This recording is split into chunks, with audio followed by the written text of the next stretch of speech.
สร้างกำไร200เหรียญใน1รอบหรือประมาณ4ล้านปลายในรอบเดียวให้ทุกคนมาเบิ่งนํกันว่าค่อยจะเฮ็ดได้บ่เนาะสำหรับมื้อนี้ทุกคนเนาะข้อยเองก็เข้าไปเทรดเนาะก็ยังบ่ทันมีกำไรเทื่อเนาะติดลบไป15เหรียญเนาะหลังจากจบมีตติ้งไปทุกคนเนาะจบมีตติ้งเสร็จๆสดๆไปเนาะอัตราการชนะก็ค่อนข้างน้อยเนาะแต่ว่ารอบนี้เนาะมาเดี๋ยวค่อยจะมาเอากำไรจาก200เหรียญเดี๋ยวทุกคนเด้อเป็นการชาเลนจ์เนาะเก็บกำไรให้ได้แบบกำไรหลายในรอบเดียวทุกคนเนาะและต้นทุนเนาะที่ค่อยยอมรับความเสี่ยงได้เนาะค่อยเอามาเทรดในรอบนี้เด้อทุกคนเด้อ585เหรียญเนาะโอเคสำหรับเทคนิคทุกคนเนาะจะเบิ่งหลายๆอย่างเนาะควบคู่กันไปเนาะควบคู่กันไปเลยเนาะเป็นเทคนิคที่ไม้ที่เฮามั่นใจเฮาก็ออกเนาะไม้ที่บ่มั่นใจแล้วก็บ่ออกทุกคนเนาะโอเคออเดอร์ต่อไปจะเป็นออเดอร์แรกเนาะ ค่อยจะเดินเงินประมาณจัก4ไหมทุกคนเนาะถ้าว่าค่อยบ่พลาดฮอด4ไหมติดค่อยมีกำไร200เหรียญในรอบนี้แน่นอนทุกคนเนาะโอเคค่อยจะไปถ้าว่าต้นทุน500นี่เนาะโอเคได้อยู่เนาะไม้ละ40ทุกคนเนาะไม้ละ40เหรียญเด้อเนาะในการที่เฮาบริหารมาแล้วเนาะว่าเดิน4ไม้เนาะและไปไม้40นี่โอเคได้อยู่ทุกคนเนาะถ้าว่าเขาจะเดินแบบ6-7ไม้เขาต้องยับลงเนาะไปไม้ละ5เหรียญบ่เนาะไม้ละ3เหรียญบ่เนาะโอเคออเดอร์นี้เนาะมาโอเคออเดอร์นี้เนาะขายจัดไปขายเลยทุกคนเนาะออเดอร์นี้ขายลงมาก่อนเนาะมาล่อลุ้นมานํกันเนาะถือว่าน้ำจิ้มเนาะออเดอร์แรกทุกคนเนาะออเดอร์นี้นี่มันขึ้นมาไกลโซนที่เป็นแนวต้านเก่าทุกคนเนาะเห็นบ่จุดราคานี้เนาะแต่ว่ายังบ่จำเทื่อเนาะยังบ่จำเทื่อเนาะมาลุ้นมานํกันว่ามันจะลงมาฮอดได้บ่หรือว่ามันจะขึ้นไปต่อเนาะแต่ว่าแนวโน้มนี่เป็นขาขึ้นชัดเจนเนาะโอเคถือว่าน้ำจิ้มนี่ก็โอเคไม้ต่อไปเน้นๆทุกคนเนาะถ้าว่ามันออเดอร์นี้ขึ้นเขียวเด้อเสื้อมันเลยเนาะไม้นี้แหละเนาะโอเคเดี๋ยวมาเบิ่งนํกันเนาะเดี๋ยวมาเบิ่งนํกันเด้อ ออเดอร์นี้แหละเนาะแสดงว่าออเดอร์นี้ก็ถือว่าขึ้นไปได้เนาะมันพักตัวเพียงแต่2แดงทุกคนเนาะเห็นบ่ลงมาแดง1แล้วก็แดง2โอเคแสดงว่ามันทะลุขึ้นไปเนาะลักษณะแบบนี้เนาะมาออเดอร์นี้ทุกคนเนาะเฮาก็คูณไปเลยเนาะโอเค40แล้วก็80เนาะแต่ว่าออเดอร์นี้ค่อยขอไป90เนาะมั่นใจแฮงเนาะขายเลยขายเลยขายเอ้ากดบ่ออกบ่ได้ติอีเทเรียม กดบ่ออกทุกคนเนาะออเดอร์นี้กดบ่ออกเด้อเนาะอินเทอร์เน็ตช้าอีกแล้วเนาะมื้อนี้ก็เสียย้อนเน็ตช้าเนาะโอ้ชิหมายมั่นใจทุกคนเนาะปอลงมาได้ยาวแท้เสียดายเนาะเสียดายกดบ่ออกเนาะโอเคเดี๋ยวเบิ่ง Bitcoin เนาะเบิ่ง Bitcoin เห็นบ่ทุกคนเนาะคำสั่งมาหากระเด้งขึ้นมาเนาะคำสั่งมาหากระเด้งขึ้นมาเนาะรีเฟรชหน้าจอก่อนบัดนึงเนาะรีเฟรชหน้าจอบัดนึงเด้อทุกคนเด้อเนาะมาเดี๋ยวมาลุ้นไปนํกันเนาะบ่เป็นหยังเนาะบ่เป็นหยังแต่ว่าก็หัวฮ้อนเด้อได้ทุกคนเนาะไม้ที่เฮาวิเคราะห์ได้เนาะว่าสิวินแหละแต่ว่าเฮากดบ่ออกนี่เสียดายทุกคนเนาะเสียดายเลยๆเนาะเสียเงินล้านเลยแหละเนาะเฮ็ดแบบนี้เนาะโอเคมาออเดอร์นี้แหละเนาะ ออเดอร์เมื่อกี้นี้บ่วินบ่เป็นหยังคือถ้าว่ามันลงมาแดงจังซี่เด้อถ้าว่ามันขึ้นเขียวต่ออีกไม้นึงให้ทุกคนตามซื้อเลยเนาะไม้นี้ตามซื้อเลยเด้อตามซื้อเลยเนาะออเดอร์นี้ถ้าว่ามันลงมาเนาะมันเป็นแท่งเทียนที่เป็นแท่งเทียนแดงเนาะเป็นแท่งเทียนแดงนี่แน่นอนเนาะเฮาจะขายแต่ว่าออเดอร์นี้ขึ้นเขียวเนาะคือขึ้นสูงแท้ลูกลงมายาวแท้ออเดอร์นี้สลับลงมาทุกคนเนาะตามสูตรโอเคเนาะแสดงว่าสลับลงมาแห้งแท้เนาะป้อตัวออเดอร์นี้คือไปต่ำส่วนใดวะเดี๋ยวเบิ่ง Bitcoin ก่อนเนาะBitcoin ลงทุกคนเนาะจังพอแหละโอเคมาเดี๋ยวค่อยจะขอสังเกตเบิ่ง Bitcoin อีกหน่อยนึงแล้วก็สลับไปอีเทเรียมทุกคนเนาะโอเคผ่านไป2ไม้แล้วเด้เนาะโอเคมาบาดนี้ เป็นไม้ที่โอเคไม้ที่3ทุกคนเอาไม้ที่3เด้อโอเคออเดอร์นี้จะไปอยู่ที่200เนาะ200กับ20เหรียญทุกคนเนาะโอเคซื้อเลยออเดอร์นี้ซื้อเลยเนาะซื้อเลย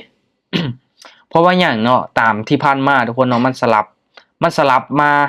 ออกแดง2ไม้เนาะไม้ออกผลเด้อทุกคนเด้อให้สังเกตเบิ่งไม้ออกผลเท่านั้นเนาะนับเบิ่งเลยเนาะแดงมา1 ตัวนี้แดงนึงแล้วก็แทงต่อไปขึ้นเขียวแล้วก็จะลงมาแดงตัวนี้แดงเห็นบ่ออกผลตัวนี้แดงออกผลเนาะตามซื้อเลยเนาะโอเคมาก็เป็นไม้ที่3ทุกคนเอาไม้ที่3เด้อการคูณเงินในรอบนี้เนาะโอเควินบ่เรียบร้อยโอเควินทุกคนเนาะวินไปต่อทุกคนเนาะไปต่อเด้อไปต่อเพราะว่าต้นทุนเฮาก็585ทุกคนเนาะตอนนี้ขึ้นมา664เนาะมาเดี๋ยวรอจังหวะก่อนเนาะรอจังหวะก่อนไม่ได้มั่นใจมันจะออกไปทุกคนเนาะโอเคมื้อนี้ค่อยการเติมพอร์ตมาทั้งบิดเลยเนาะเอากำไรมือละ200เหรียญเนาะโอเคออเดอร์นี้40เหรียญเนาะโอเคออเดอร์นี้ซื้ออีกใบนึงซื้ออีกก่อนใบนี้ค่อนข้างที่จะลังเลอยู่เนาะเพราะว่าอย่างเนาะถามว่ามันลงมา2เขียวแบบนี้มีโอกาส2แดงได้เนาะแต่ว่าสาเหตุที่กดซื้อทุกคนเนาะเน็ตวอลลุ่มสีลงมาเนาะเน็ตวอลลุ่มสีลงมาจังซี่สลับขึ้นไปได้บ่ลูกเอามาลุ้นเบิ่งนำกันทุกคนเนาะ ก็ถือว่าน้ำจิ้มมันทุกคนออเดอร์นี้ออเดอร์แรกเนาะโอเคโอ้ถือว่าตามสูตรเนาะสลับขึ้นไปเพราะว่า แทงเทียนรอบผลทุกคนเนาะแทงเทียนออกผลมันออกสองแดงแล้วเนาะมาแทงเทียนออกผลเป็นเขียวมันก็ต้อง2เขียวคือกันเนาะก็ตามประสบการณ์ในทุกคนเนาะตามประสบการณ์เลยโอเคออเดอร์นี้โอเคแห่งซื้อเริ่มเข้ามาทุกคนแห่งซื้อเริ่มเข้ามาอยู่เนาะมีโอกาสที่จะขึ้นเขียวอีกไหมได้ถ้าว่ามันขึ้นบ่สูงเนาะโอเคมาออเดอร์นี้40เหรียญเนาะเดินไปตามระเบียบก่อนเนาะเดินตามระเบียบก่อนโอเคซื้อไม้นี้ซื้อเลยสาเหตุเป็นยังคือซื้อทุกคนเนาะตอน2-3วิสุดท้ายเด้อ2-3วิสุดท้ายมันยังมีการเคลื่อนที่ขึ้นไปเนาะมันยังมีการเคลื่อนที่ขึ้นไปมาเบิ่งนำกันเด้อออเดอร์นี้ก็ถ้าว่ามันขึ้นมาสูงนี่มีโอกาสที่จะเทลงมาได้เนาะแต่ว่าตอนนี้นี่ขอตามแห่งซื้อขึ้นไปก่อนเนาะมาเบิ่งนำกันออเดอร์นี้เนาะโอ้แต่ว่าก็คือเว้าเนาะขึ้นไปค่อนข้างที่จะใกล้ฐานที่เป็นแนวต้านเนาะทะลุขึ้นไปได้บ่ลูกเขียวได้บ่เขียวทะลุขึ้นไปอีกโอเคโอเคทุกคนเนาะจัดไปเนาะพลาดแต่2ออเดอร์แรกทุกคนเนาะ3ออเดอร์หลังมาวินทุกคนเนาะมาเบิ่งกำไรเนาะมาเบิ่งที่ประวัติทุกคนเนาะเบิ่งที่ประวัติโอเค140แล้วทุกคนเนาะมายังเหลืออีก60เหรียญเนาะในรอบนี้เนาะหรือว่าในมือนี้เลยทุกคนเนาะโอ้ถือว่าเฮาก็ได้กำไรมาแต่ได้เนาะโอเคแต่ว่าไปต่อเนาะยังไม่ได้ตามเป้าเนาะโลภแน่น้อยนึงทุกคนเนาะตามเป้าสูงโอเคออเดอร์นี้ตามซื้ออีกไหมขอตามซื้ออีกไหมเนาะสาเหตุที่ว่าตามซื้อในออเดอร์นี้ทุกคนเนาะคอยวิเคราะห์อย่างเดียวเลยเนาะสังเกตมึก2เส้นตัวนี้เนาะถ้าว่ามันขนานกันขึ้นงามๆแบบนี้เนาะมันยังสีขึ้นนี่ไม่โอกาสที่มันจะขึ้นต่อได้เนาะโอเคจัดไปออเดอร์นี้มาตีลังกาวินเลยทุกคนเนาะตีลังกาวินเลยอุ้ยทะลุเพดานเลยเนาะสุดยอดเลยตัวขึ้นคักขนาดทุกคนเนาะมาออเดอร์นี้งามๆเนาะวินทุกคนเนาะสุดยอดหลายเนาะรอบนี้เนาะพลาดแต่2ออเดอร์แรกเนาะ4ออเดอร์หลังวินเนาะมาถ้าว่าวินออเดอร์นี้นี่เขาจะได้5ไม่ติดทุกคนเนาะเขาจะได้5ไม่ติดเนาะแต่ว่าเขาไปนี่ไม้ละ40เหรียญเลยเนาะมาอีกไม้นึงทุกคนเนาะอีกไม้นึงได้ตามเป้าเนาะอีกไม้นึงเด้อแหงขายเทลงมาเทลงมาหลายเทลูกโอเคลงมาแห้งนี่สิตามซื้อเลยส่วนกลับขึ้นไปทุกคนเนาะมามันลงมาแห้งพวกเนาะแต่ว่าเขาส่วนเขาส่วนแห้งขายโอเคลูกมาออเดอร์นี้นี่ขอจังไม้นึงเฮ้ยนิ่งไว้ก่อนเขียวมาลุ้นมาทำกันทุกคนเนาะกำไรนี่กำไรนี่ยังอีกน้อยเดียวเนาะแต่อยากได้5ไม่ติดทุกคนเนาะอยากได้5ไม่ติดในออเดอร์นี้ขึ้นเขียวได้บ่ลูกอย่านิ่งแจ็คสันขึ้นนิ่งเขียวน้อยแท้ลงมาแดงละเขียวได้ปะโอ้ยทุกคนเนาะเสียดายเนาะคิดว่ามันจะเป็นคือออเดอร์นี้เนาะคิดว่ามันจะเป็นคือออเดอร์นี้เนาะลงมาแดงยาวๆเนาะและเขียวขึ้นไปเนาะแต่ว่าออเดอร์นี้แห้งขายมาหลายทุกคนเนาะเสียดายเนาะเฮาบ่ตามแห้งขายคือออเดอร์นี้ขึ้นไปแห้งซื้อทุกคนเนาะมาก็บ่เป็นหยังเนาะ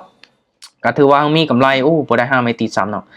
เอาก็ต้องออกทุกหมายเนาะมาออเดอร์นี้ทุกคนเนาะออเดอร์นี้ตามซื้อเลยซื้อโอเคซื้อขึ้นไปอยู่ที่90เหรียญเนาะออเดอร์นี้3แดงเขียว1ทุกคนเนาะโอเค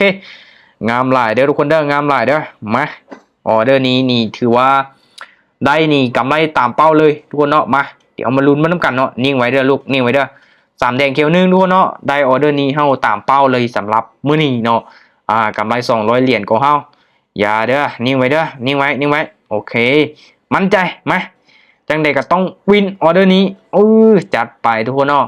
กราฟอีทิเลียมเด้อรอบ11 โมงเนาะวินรัวๆเลยเสียดายเนาะไม่นี่เก็บใจขนาดทุกคนเนาะบ่ได้5ไม่ตี3เนาะแต่ว่ามาเบิ่งกำไร223เหรียญทุกคนเนาะจากที่ติดลบสุดท้ายกลับมาบวกจนได้เห็นบ่นี่เลยเนาะใส่ให้สุดทุกคนเนาะเต็มที่รอบนี้จัดเต็มเนาะกำไรมา200 กับ 3เหรียญแล้วเนาะอัตราการชนะสูงเนาะพลาดแต่2ออเดอร์แรกแล้วก็มาพลาดนี่เนาะแล้วก็วินรัวๆเลยทุกคนเนาะโอเคสำหรับรอบนี้ถือว่ากำไรตามเป้าเนาะมื้อนี้ก็ตามเป้าหมายเลยเนาะ200เหรียญทุกคนเนาะสำหรับคลิปนี้ทุกคนเนาะก็ถือว่าเป็นการเริ่มต้นเนาะเก็บพอร์ตของค่อยเนาะเพราะว่าค่อยหากเติมเข้ามาเนาะมื้อนี้เนาะหากเติมเข้ามาเนาะมาเบิ่งที่ประวัติทุกคนเนาะเห็นป่ะเนาะหากเอาเข้ามาเนาะก็มีกำไรมาแล้วเด้เนาะกำไรมา200กับ23เหรียญเนาะ200กับ23เหรียญเนาะก็ถือว่ารอบนี้ก็ถือว่าได้กำไรเนาะได้กำไรมาเนาะโอเคทุกคนเนาะสำหรับคลิปนี้ก็ถือว่าเป็นการเริ่มปั้นพอร์ตในเดือนนี้เนาะไผที่เข้ามาลงทุนเนาะเข้ามาเทรดกับแน่นอนเนาะต้องได้มีการตั้งเป้าหมายเนาะในมือนึงว่าจะเอาจักเหรียญเนาะถ้าว่าเฮาติดลบไปก็บ่เป็นหยังเนาะขอเพียงแต่ เฮาวางแผนใหม่เนาะตั้งเป้าหมายใหม่เก็บให้มันได้กำไรเนาะเฮาก็บ่คือเทียนซะเนาะตัวที่ว่ามันติดลบไปก็เบิ่งจุดผิดพลาดเนาะเฮาผิดพลาดแล้วก็แก้ไขทุกคนเนาะแน่นอนเนาะเรื่องผิดพลาดเป็นเรื่องธรรมดาเนาะอาจมีผิดมีพลาดมีลบมีบวกในการลงทุนเนาะทุกๆการลงทุนมันก็มีความเสี่ยงคือค่อยได้เว้าไปเรื่อยๆทุกคนเนาะโอเคเนาะสำหรับการเทรดรอบนี้ทุกคนเฮาก็สร้างกำไรมาได้เนาะก็ถือว่าประมาณจัก223นี่ก็ประมาณ5ล้านกีบเนาะในรอบเดียวได้เนาะ5ล้านเลยแหละเนาะเงินเพียงแต่10-20นาทีเฮาได้หลายเนาะแต่ว่ายอมรับเลยเนาะความเสี่ยงมันก็สูงคือกันเนาะและสำหรับไผทุกคนที่ว่าสนใจอยากศึกษาเรียนรู้เนาะศึกษาเรียนรู้อยากเทรดอยากลงทุนลองเบิ่งเนาะมีเงินเย็นจำนวนหนึ่งที่ว่าจะเอาเข้ามาลงทุนเนาะก็ทักมาปรึกษาค่อยได้เนาะเดี๋ยวจะแนะนำให้วิธีการสมัครหรือว่าทุกคนไปเบิ่งคลิปค่อยย้อนหลังก็ได้เนาะใส่รหัสเซิร์นเนาะของค่อยเข้าไปก็ค่อยจะมีกลุ่มที่ว่าให้ศึกษานํเนาะเพราะว่าคนที่จะเข้าร่วมกลุ่มค่อยก็ต้องเป็นคนที่สมัครผ่านลิงก์หรือว่ารหัสเซิร์นค่อยเท่านั้นทุกคนเนาะถ้าว่ามีหยังบ่เข้าใจก็สามารถทักมาปรึกษาได้ทุกคนเนาะยินดีให้คำปรึกษายินดีให้คำแนะนำเนาะโอเคเนาะสำหรับคลิปนี้ถือว่าขอบใจทุกคนที่ได้รับชมเนาะอย่าลืมกดไลค์กดแชร์กดติดตามให้ด้วยทุกคนได้เนาะโอเค